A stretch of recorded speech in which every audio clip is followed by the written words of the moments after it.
இந்த வாழ்க்கையை நீங்க வாழும் பொழுது தேவனுடைய சித்தத்தை தேடி நாடி நீங்கள் வாழணும்.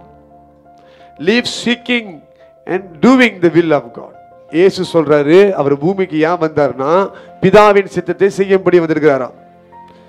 இப்ப இயேசு என்ன சொல்றாருன்னா, நான் ஏன் உங்களை ஏற்படுத்திருக்கிறேன்னா நீங்க பிதாவின் சித்தத்தை செய்யணும்னு சொல்லி. we become the sons and daughters of God through Jesus. இயேசுவே பிதாவின் சித்தத்தை செய்யத்தான் வந்திருக்கிறார்னா, இப்ப நம்ம அவர் மூலமா பிதாவின் பிள்ளைகளாக மாற்றப்பட்டோம்னா நம்ம என்ன செய்யணும்? சரிதான் செய்யணும்.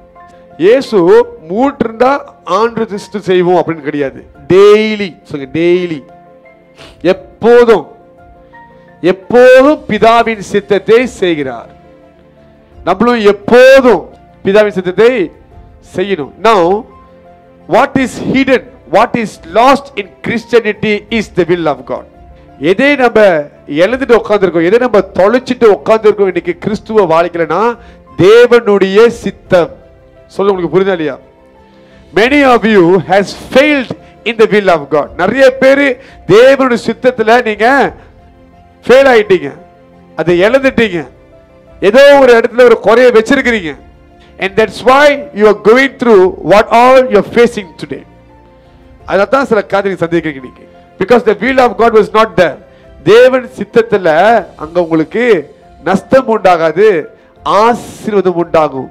ஆரம்பத்துல பாடுகள் இருக்கும், ஆனா முடிவுல அங்க blessings இருக்கும். பட் நீங்க ஆரம்பத்துல blessings பாத்தீங்க, இப்ப blessings பார்க்க முடியல. சாத்தான் சித்தம் எப்பவுமே அப்படித்தான், முதல்ல blessing இருக்கும், அப்புறம் வறட்சி தான் உண்டாகும். ஆண்டு blessing எப்படின்னா முதல்ல வறட்சி இருக்கும், அப்புறம் ஆசீர்வாதம் உண்டாகும்.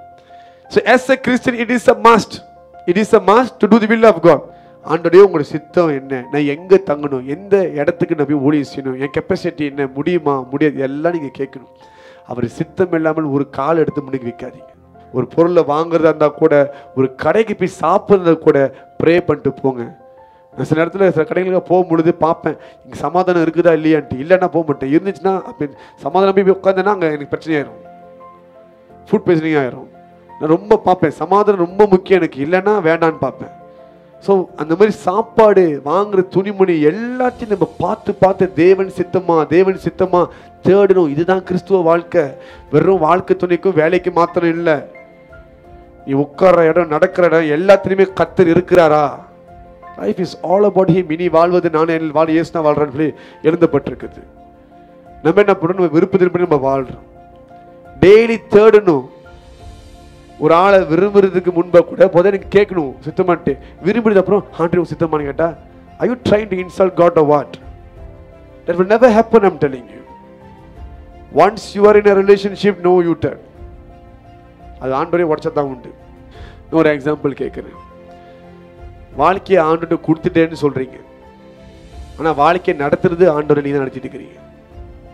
ஃபார் எக்ஸாம்பிள், ஒரு ஆள் உங்கள்கிட்ட காடியை கொடுத்து நீ ஓட்டுன்னு சொல்லிட்டாங்க, சாவியை கொடுத்து நீங்கள் ஓட்டுங்க காடியை, எனக்கு டயர்டாக இருக்குன்ட்டு.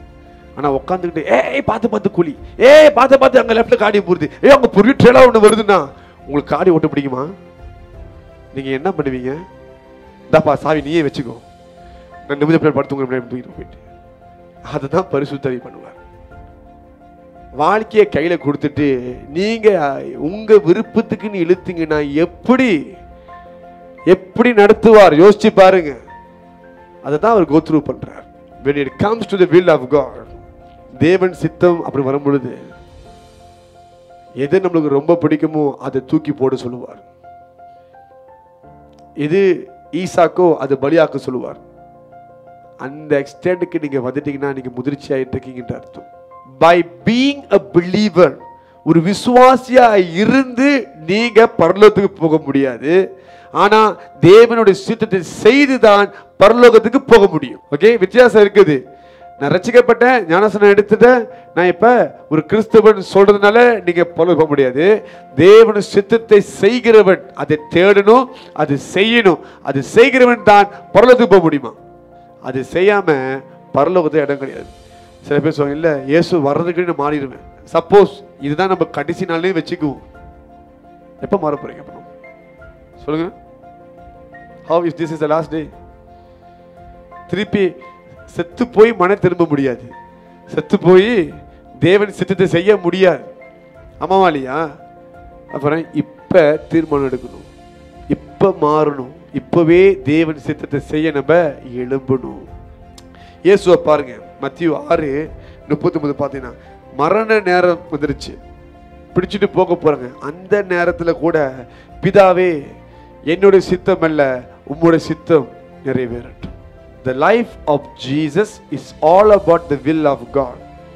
If you choose to follow the footstep of Christ, you will be the person who is doing the will of God. இயேசுவின் கால் சுடலை ஃபாலோ பண்றீங்கன்னா நீங்க தேவன் சித்தத்தை அனுதினமும் செய்வீங்க.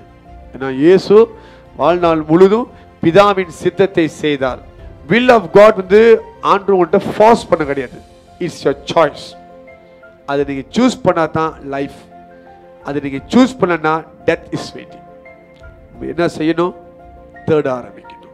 பாருங்க, இயேசு சொல்றாரு யோவான் 5:30, நான் கேட்கிறதை நான் செய்கிறேன், என் சொந்த விருப்பத்தை நான் தேடல, ஆனால் என் அனுப்பினவருடைய விருப்பத்தை நான் நாடுகிறேன்றார். ஹல்லேலூயா. தேடணும்.